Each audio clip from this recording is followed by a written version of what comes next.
ওম শান্তি 11 জুন 2020 প্ৰাতঃ মৰ্লে আজি বাবাৰ মহাবাক্য মৰমৰ সন্তানসকল এই ৰুদ্ৰ জ্ঞানযজ্ঞ স্বয়ং ৰুদ্ৰ ভগৱানে ৰচিছে। ইয়াত তোমালোকে সকলো স্বাহা অৰ্থাৎ আহুতি কৰি দিয়া, কিয়নো এতিয়া ঘৰলৈ যাব লাগে। আজিৰ প্ৰশ্ন, সংগম যুগত কোনটো আচৰিত খেল চলে? উত্তৰ, ভগৱানৰ দ্বাৰা ৰচিত যজ্ঞতে অসুৰে বিঘিনিৰ সৃষ্টি কৰে। এয়াও সংগমতে আচৰিত খেল চলে। এনেকুৱা যজ্ঞ গোটেই কল্পত আৰু ৰচনা কৰা নহয়। এয়া হৈছে ৰাজস্ব অশ্বমেধ যজ্ঞ, স্বৰাজ্য লাভ কৰিবৰ বাবে। ইয়াতেই বিঘিনি আহে। ওম শান্তি। তোমালোক ক'ত বহি আছা? ইয়াক তোমালোকে বিদ্যালয় বা বিশ্ববিদ্যালয় বুলিও ক'ব পাৰা। বিশ্ববিদ্যালয় হয় যাৰ ঈশ্বৰীয় শাখা আছে। পিতাই উচ্চতকৈ উচ্চ ইউনিভাৰ্চিটি খুলিছে। শাস্ত্ৰসমূহত ৰুদ্ৰ যজ্ঞ নাম লিখি দিছে। এই সময়ত তোমালোক সন্তানসকলে জানা যে শিৱ বাবাই এই পাঠশালা বা ইউনিভাৰ্চিটি খুলিছে। উচ্চতকৈও উচ্চ পিতাই পঢ়ায়। সন্তানসকলৰ বুদ্ধিততো এইটো স্মৃতি থাকিব লাগে যে ভগৱানে আমাক পঢ়ায়। তেওঁৰ দ্বাৰা এই যজ্ঞ ৰচা হৈছে আৰু ইয়াৰ নামো প্ৰসিদ্ধ। ৰাজস্ব অশ্বমেধ ৰুদ্ৰ যজ্ঞ। ৰাজস্ব অৰ্থাৎ স্বৰাজ্যৰ বাবে। অশ্বমেধ এয়া যি দেখিবলৈ পোৱা যায় সেই সকলো স্বাহা কৰি আছে। শৰীৰো স্বাহা হৈ যায়, আত্মাটো স্বাহা হ'ব নোৱাৰে। সকলো শৰীৰ স্বাহা হৈ যাব আৰু আত্মাসকল পুনৰ নিজৰ ঘৰলৈ ঢাপলি মেলিব। এয়া হৈছে সংগম যুগ। বহুত আত্মা ঢাপলি মেলিব, বাকী শৰীৰবোৰ নাশ হৈ যাব। এয়া সকলো হৈছে নাটক। তোমালোক ড্ৰামাৰ বশীভূত হৈ চলি আছা। পিতাই কয়, মই ৰাজস্ব যজ্ঞ ৰচনা কৰিছো। এয়াও ড্ৰামাৰ প্লেন অৰ্থাৎ পৰিকল্পনা অনুসৰি ৰচনা কৰা হৈছে। এনেকৈ নকওঁ যে মই যজ্ঞ ৰচনা কৰিছো। ড্ৰামাৰ প্লেন অনুসৰি তোমালোক সন্তানসকলক পঢ়াবৰ বাবে কল্পৰ আগৰ দৰে আন যজ্ঞ ৰচনা কৰা হৈছে। বাবাই কৈছে, ড্ৰামাৰ প্লেন অনুসৰি তোমালোক সন্তানসকলক পঢ়াবৰ বাবে কল্পৰ আগৰ দৰে জ্ঞান যজ্ঞ ৰচনা কৰা হৈছে। মই ৰচনা কৰিছো এনেকৈ ক'লেও অৰ্থ প্ৰকাশ নহয়। ড্ৰামাৰ প্লেন অনুসৰি ৰচনা কৰা হৈছে। কল্পই কল্পই ৰচনা কৰা হয়। এই ড্ৰামাখনতো ৰচনা কৰি থোৱা আছে নহয় জানো? ড্ৰামাৰ প্লেন অনুসৰি এবাৰেই যজ্ঞ ৰচনা কৰা হয়। এয়া কোনো নতুন কথা নহয়। এতিয়া বুদ্ধিত ধাৰণ হৈছে যে যথাযথ ৫,০০০ বছৰৰ আগতেও সত্যযুগ আহিছিল। এতিয়া চক্ৰ আকৌ পুনৰাবৃত্তি হৈ আছে। পুনৰ নতুন সৃষ্টি স্থাপন হৈ আছে। তোমালোকে নতুন সৃষ্টিত স্বৰাজ্য লাভ কৰিবৰ বাবে পঢ়ি আছা। পবিত্ৰও নিশ্চয় হ'ব লাগে। পবিত্ৰ হয়ো সেইসকল যিসকল ড্ৰামা অনুসৰি কল্পৰ আগতেও আহিছিল, এতিয়াও হ'ব। সাক্ষী হৈ ড্ৰামাক চাবলগীয়া হয় আৰু পুৰুষাৰ্থও কৰিবলগীয়া হয়। সন্তানসকলক মাৰ্গদৰ্শনো কৰাব লাগে। মুখ্য কথা হৈছে পবিত্ৰতাৰ। পিতাক আহ্বানেই কৰে যে আহক পবিত্ৰ কৰি আমাক এই সৃষ্টিৰ পৰা লৈ যাওক। পিতা আহিছেই ঘৰলৈ লৈ যাবৰ বাবে। সন্তানসকলক মূল উক্তিটো বহুত দিয়া হয়। তথাপিও পিতাই কয়, মুখ্য কথা হৈছে মন্মনা ভৱ। পাৱন হ'বৰ বাবে পিতাক স্মৰণ কৰিব লাগে। এইটো পাহৰিব নালাগে। যিমানে স্মৰণ কৰিবা সিমানে লাভৱান হ'বা। খতিয়ানৰ তালিকা ৰাখিব লাগে, নহ'লেতো আকৌ অন্তিমত ফেইল অৰ্থাৎ অনুতীৰ্ণ হৈ যাবা। সন্তানসকলে বুজি পায় যে আমিয়েই শত্ৰুপ্ৰধান আছিলোঁ। পুৰুষাৰ্থ ক্ৰম অনুসৰি যিসকল উচ্চ হয় তেওঁলোকে পৰিশ্ৰম বেছিকৈ কৰিব লাগিব, স্মৃতিত থাকিব লাগিব। এইটোতো বুজি পোৱা যে বাকী অলপ সময় আছে, আকৌ সুখৰ দিন আহিব। যথাযথ আমাৰ অপাৰ সুখৰ দিন আহিব। পিতা এবাৰেই আহে, দুখধাম নাশ কৰি নিজৰ সুখধামলৈ লৈ যায়। তোমালোক সন্তানসকলে জানা যে আমি এতিয়া ঈশ্বৰীয় পৰিয়ালত আছো, আকৌ দৈবী পৰিয়াললৈ যাম। এই সময়ৰেই গায়ন আছে যে এই সংগমেই পুৰুষোত্তম উচ্চ হোৱাৰ যুগ হয়। তোমালোক সন্তানসকলে জানা যে আমাক বেহদৰ পিতাই পঢ়াই আছে। আকৌ আগলৈ গৈ সন্ন্যাসীসকলেও মানিব। বাবাই কৈছে, সেই সময়ো আহিব নহয় জানো? এতিয়া তোমালোকৰ প্ৰভাৱ বিস্তাৰ ইমান হ'ব নোৱাৰে। এতিয়া ৰাজধানী স্থাপন হৈ আছে, সময় বাকী আছে। অন্তিমৰ ফালে এই সন্ন্যাসী আদিও আহি বুজিবহি। সৃষ্টিৰ চক্ৰৰ কেনেকৈ ঘূৰে এইটো জ্ঞান কাৰো নাই। সন্তানসকলে এইটোও জানে যে পবিত্ৰতাৰ ক্ষেত্ৰত কিমান বিঘিনি আহে। দুৰ্বলা নাৰীসকলৰ ওপৰত অত্যাচাৰ হয়। দ্ৰৌপদীয়ে কাকুতি মিনতি কৰিছে নহয় জানো? আনহাতে তোমালোক সকলো দ্ৰৌপদী, সীতা আৰু পাৰ্বতী হোৱা। স্মৃতি থাকিলে অবলা কুজাসকলেও পিতাৰ পৰা উত্তৰাধিকাৰ পায়।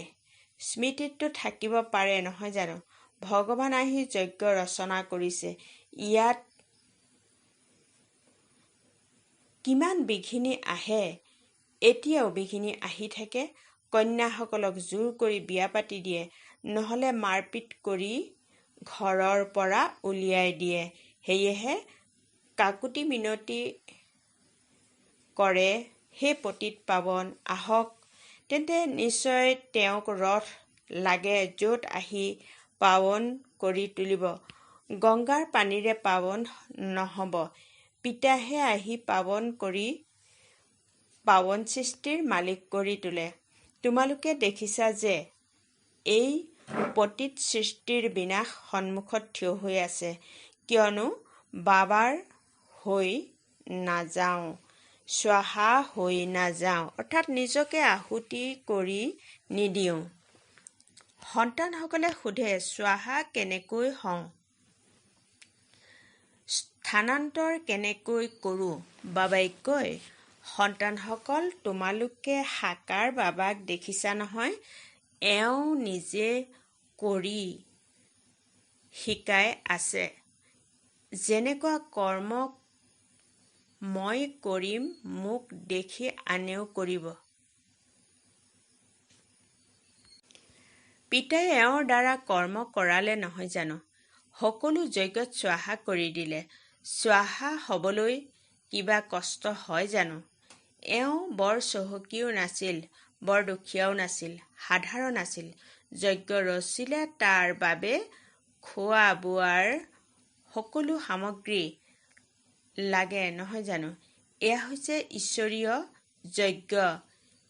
ইয়াৰ পৰা বাবাই কৈছে, ঈশ্বৰ আহি এই জ্ঞান যজ্ঞৰ স্থাপনা কৰিছে। তোমালোকক পঢ়াই এই যজ্ঞৰ মহিমা অতি মহান হয়। ঈশ্বৰীয় যজ্ঞৰ পৰাই তোমালোকৰ শৰীৰ নিৰ্বাহ হয়। যিয়ে নিজকে অৰ্পিত বুলি বুজে, মই নিমিত্ত হওঁ, এই সকলোবোৰ ঈশ্বৰৰ মই শিৱ বাবাৰ যজ্ঞৰ পৰা ভোজন গ্ৰহণ কৰোঁ। এয়া বোধ শক্তিৰ দ্বাৰা নহয় জানো? ইয়াততো সকলোৱে আহি বহিব নালাগে। এওঁৰ আৰ্হিটো দেখিলা, কেনেকৈ সকলো স্বাহা কৰিলে। শিৱ বাবাই কয়, যেনেকুৱা কৰ্ম এওঁ ব্ৰহ্মাই কৰে, তেওঁক দেখি আনেও অনুপ্ৰেৰণা পালে। বহুতো স্বাহা হৈ গ'ল। যিসকল হ'ল তেওঁলোকে নিজৰ উত্তৰাধিকাৰ লয়। উত্তৰাধিকাৰেও বুজা যায় আত্মাটো গুচি যাব, বাকী শৰীৰাদি সকলো নাশ হৈ যাব। এয়া বেহদৰ অৰ্থাৎ অসীমৰ যজ্ঞ। ইয়াত সকলো স্বাহা হ'ব। তোমালোক সন্তানসকলক বুজোৱা হয় কেনেকৈ বুদ্ধিৰে স্বাহা হৈ অৰ্থাৎ আহুতি গৈ নষ্টমোহা হৈ যাওঁ। এইটোও জানা যে এই সকলো সামগ্ৰী ভস্ম হৈ যাব। কিমান ডাঙৰ যজ্ঞ, তাত আকৌ কোনো যজ্ঞ ৰচনা কৰা নহয়, কোনো উপদ্ৰৱো নহয়। এয়া আজি বাবাই কৈছে, এয়া ভক্তি মাৰ্গৰ যি অনেক যজ্ঞ আছে সেই সকলোবোৰ নাশ হৈ যাব। জ্ঞান সাগৰ এজনেই ভগৱান, তেওঁৱেই মনুষ্য সৃষ্টিৰ বীজৰূপ, সত্য চৈতন্য হয়। শৰীৰটো হৈছে জড়, আত্মাহে চৈতন্য হয়। তেওঁ জ্ঞানৰ সাগৰ হয়। তোমালোক সন্তানসকলক জ্ঞান সাগৰে বহি পঢ়ায়। তেওঁলোকে কেৱল গাই পঢ়ায় আৰু তোমালোকক বাবাই গোটেই জ্ঞান শুনাই আছে। জ্ঞানটো বহুত বেছি, নহয় জানো? ৱৰ্ল্ডৰ চক্ৰ কেমেৰা বাবাই কৈছে, ৱৰ্ল্ডৰ চক্ৰ কেনেকৈ ঘূৰে এয়া কেৱল বুজাব লাগে। ইয়াত পিতাই তোমালোকক নিজেই পঢ়াই আছে। তেওঁ কয়ও যে সাধাৰণ শৰীৰত প্ৰৱেশ কৰোঁ। ভাগীৰথো প্ৰখ্যাত হয়, নিশ্চয় মনুষ্যই হ'ব য'ত পিতা আহিব। শিৱ বাবাৰ এটি নামেই চলি আহি থাকে, সেয়া হৈছে শিৱ। বাকী সকলোৰে নাম সলনি হয়, এওঁৰ নাম সলনি নহয়। বাকী ভক্তি মাৰ্গত অনেক নাম ৰাখি দিছে। ইয়াততো শিৱ বাবাই আছে। শিৱক কল্যাণকাৰী বুলি কোৱা হয়। ভগৱানে আহি নতুন সৃষ্টি স্বৰ্গ স্থাপন কৰে, তেন্তে কল্যাণকাৰী নহ'ল জানো? তোমালোকে জানা ভাৰতত স্বৰ্গ আছিল, এতিয়া নৰক, পুনৰ নিশ্চয় স্বৰ্গ হ'ব। ইয়াক পুৰুষোত্তম সংগম যুগ বুলি কোৱা হয়।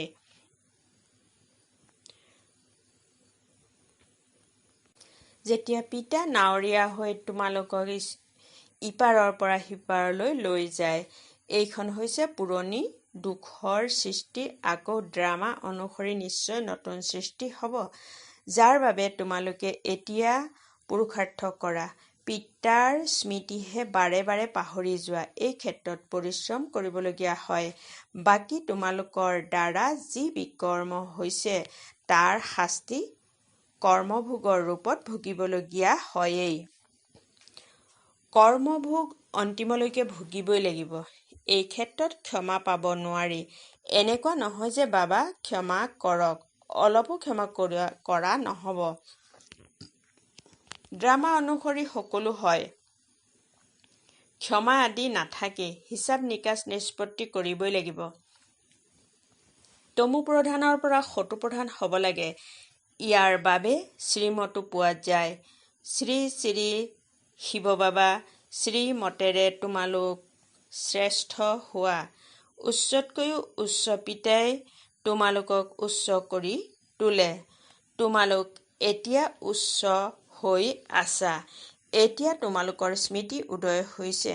বাবাই কল্পে কল্পে আহি আমাক পঢ়ায়। আধা কল্প তাৰ প্ৰালব্ধ লাভ কৰে। বাবাই কৈছে, আধা কল্প তাৰ প্ৰালব্ধ লাভ কৰা। সৃষ্টি চক্ৰ কেনেকৈ ঘূৰে সেই জ্ঞানৰ দৰকাৰ নাথাকে।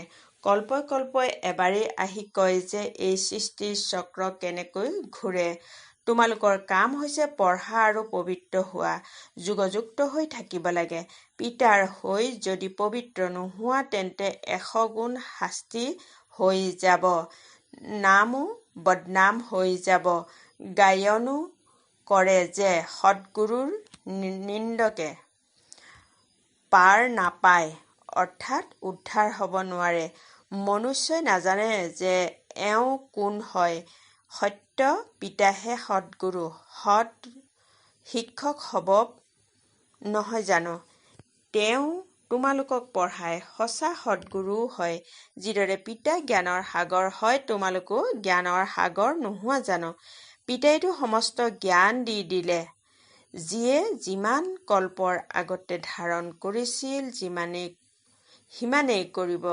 পুৰুষাৰ্থ কৰিব লাগে, কৰ্ম অবিহনেতো কোনো থাকিব নোৱাৰে। যিমান সৎযোগ আদি কৰে সেয়াও কৰ্মই নহয় জানো? এইটোও এটা ব্যৱসায় হয়, জীৱিকাৰ বাবে নাম হয়, বহুত পইচা পায়। পানীৰ ওপৰেৰে জুইৰ ওপৰেৰে গুচি যায়, মাত্ৰ উৰিব নোৱাৰে। তাৰ বাবেতো পেট্ৰল আদি লাগে নহয় জানো? কিন্তু ইয়াৰ পৰা লাভটো একো নহয়, পবিত্ৰতো নহয়। বৈজ্ঞানিকসকলৰো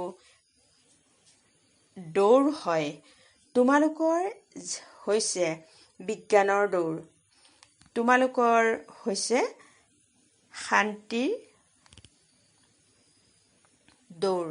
তোমালোকে সকলোৱে শান্তিয়েই বিচৰা। পিতাই কয়, শান্তিটো তোমালোকৰ স্বধৰ্ম হয়। নিজকে আত্মা বুলি বুজা, নিজৰ ঘৰ শান্তিধামলৈ যাব লাগে। এইখন হ'ল দুখধাম। আমি শান্তিধামৰ পৰা পুনৰ সুখধামলৈ আহিম। এই দুখধাম নাশ হৈ যাব।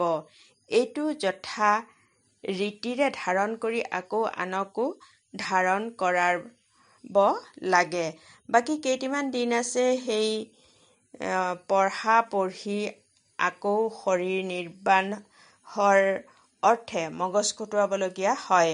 ভাগ্যৱান সন্তানসকলে তৎক্ষণাৎ নিৰ্ণয় কৰি লয় যে আমি কোনটো পঢ়া পঢ়িব লাগে, সেই পঢ়াৰ পৰা কি পোৱা যায় আৰু এই পঢ়াৰ পৰা কি পোৱা যায়। এই পঢ়াৰেতো 21 জন্মৰ প্ৰাৰব্ধ গঢ়ি উঠে। গতিকে খেয়াল কৰিব লাগে যে আমি কোনটো পঢ়া পঢ়িব লাগে। যিসকল বেহদৰ পিতাৰ পৰা উত্তৰাধিকাৰ পাবলগীয়া হয়, তোমালোক বেহদৰ পঢ়াত লাগি যোৱা। কিন্তু ড্ৰামাৰ প্লেন অনুসৰি কাৰোবাৰ ভাগ্যত যদি নাথাকে, তাক তেওঁ পঢ়াতে আবদ্ধ হৈ যায়। এই পঢ়া নপঢ়ে, এনেকৈ কয় যে আজৰি নাপাওঁ। বাবাই সোধে, কোনটো জ্ঞান ভাল, তাৰ পৰা কি পাবা আৰু ইয়াৰ পৰা কি পাবা? তেতিয়া কয় বাবা,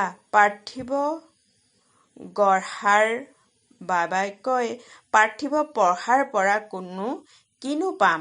কিছু উপাৰ্জন কৰিম।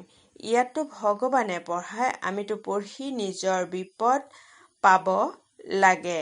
তেন্তে বেছি ধ্যান কোনটো কথাত দিব লাগে? কোনোবাইতো আকৌ কয়, বাবা, এইটো পাঠ্যক্ৰম সম্পূৰ্ণ কৰি তেতিয়া আহিম। বাবাই বুজি পায় যে এওঁৰ ভাগ্যত নাই। কি হ'ব সেয়া আগলৈ গৈ প্ৰত্যক্ষ কৰিব লাগিব। বুজি পায় যে শৰীৰৰ ভৰসা নাই, তেন্তে প্ৰকৃত উপাৰ্জনত লাগি যাব লাগে। যাৰ ভাগ্যত আছে তেওঁলোকেই নিজৰ ভাগ্য উদয় কৰিব। পূৰা জোৰ দিব লাগে। মইতো পিতাৰ পৰা উত্তৰাধিকাৰ লৈহে এৰিম। বেহদৰ বাবাই আমাক ৰাজ্য দিয়ে, তেন্তে কিয়নো আমি এই এটা অন্তিম জন্ম পবিত্ৰ নহওঁ? ইমান অনেক সন্তান পবিত্ৰ হৈ থাকে, মিছাকৈ জানো কয়? সকলোৱে পুৰুষাৰ্থ কৰি আছে, পঢ়ি আছে, তথাপিও বিস্ময় তথাপিও বিশ্বাস নকৰে। বেহদৰ পিতা তেতিয়াহে আহে যেতিয়া পুৰণি সৃষ্টিক সম্পূৰ্ণ কৰি তুলিবলগীয়া হয়। পুৰণি সৃষ্টিৰ বিনাশটো সন্মুখত থিয় হৈ আছে। এইটো একেবাৰে স্পষ্ট হয়। সময়ো যথাযথ সেয়াই হয়। অনেক ধৰ্মও আছে। সত্যযুগত এটা ধৰ্ম থাকে। এইটো তোমালোকৰ বুদ্ধিত আছে। তোমালোকৰ মাজতো কোনো আছে যিসকলে এতিয়াও নিশ্চয় কৰি লোৱাই নাই। বাবাই কৈছে, তোমালোকৰ মাজতো কোনো আছে যিসকল এতিয়াও নিশ্চয় কৰি আছে। হেৰ' নিশ্চয় হ'বলৈ সময় লাগে জানো? শৰীৰৰো ভৰসা আছে জানো? অলপো সুযোগ হেৰুৱাব নালাগে। কাৰোবাৰ ভাগ্যত যদি নাই তেন্তে অলপো বুদ্ধিত উদয় নহয়। ভাল বাৰু। অতি মৰমৰ কল্পৰ পাছত পুনৰাই লগ পোৱা সন্তানসকলৰ প্ৰতি মাতা পিতা বাপ-দাদাৰ স্নেহপূৰ্ণ স্মৰণ আৰু সুপ্ৰভাত। আত্মিক পিতাৰ আত্মিক সন্তানসকলক নমস্কাৰ।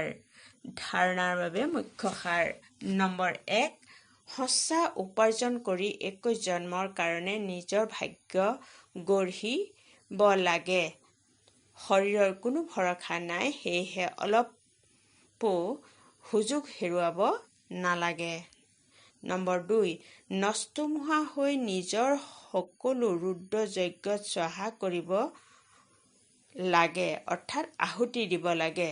নিজকে অৰ্পণ কৰি নিমিত্ত হৈ তত্বাৱধান কৰিব লাগে। সাকাৰ পিতাক ফল' কৰিব লাগে। বৰদান: গ্লানি কৰোঁতা জনকো গুণমালা পিন্ধাওঁতা ইষ্টদেৱ মহান আত্মা হোৱা। কেনেকৈ আজিকালি তোমালোক বিশেষ আত্মাসকলক স্বাগতম জনোৱাৰ সময়ত কোনোবাই ডিঙিত স্থূলমালা পিন্ধাই দিলে তেতিয়া তোমালোকে ৰিটাৰ্ণ কৰি অৰ্থাৎ উভতাই পিন্ধোৱাজনৰ নাম বা পিন্ধোৱাজনৰ ডিঙিত পিন্ধাই দিয়া। এনেদৰে গ্লানি কৰোঁতাজনকো তোমালোকে গুণমালা পিন্ধোৱা। তেতিয়া তেওঁ আপোনা আপুনি তোমালোকক গুণমালা ৰিটাৰ্ণ কৰিব, কিয়নো গ্লানি কৰাজনক গুণমালা পিন্ধোৱা অৰ্থাৎ জন্ম জন্মৰ কাৰণে ভক্ত হিচাপে নিশ্চিত কৰি দিয়া। এই দিয়াটোৱেই অনেক বাৰৰ বাবে লোৱা হৈ যায়। এইটো বিশেষত্বই ইষ্টদেৱ মহান আত্মা কৰি তোলা। শ্লোগান: নিজৰ মনৰ বৃত্তি সদায় উত্তম শক্তিশালী কৰি তোলা, তেতিয়া বেয়াও ভাল হৈ যাব। ওম শান্তি।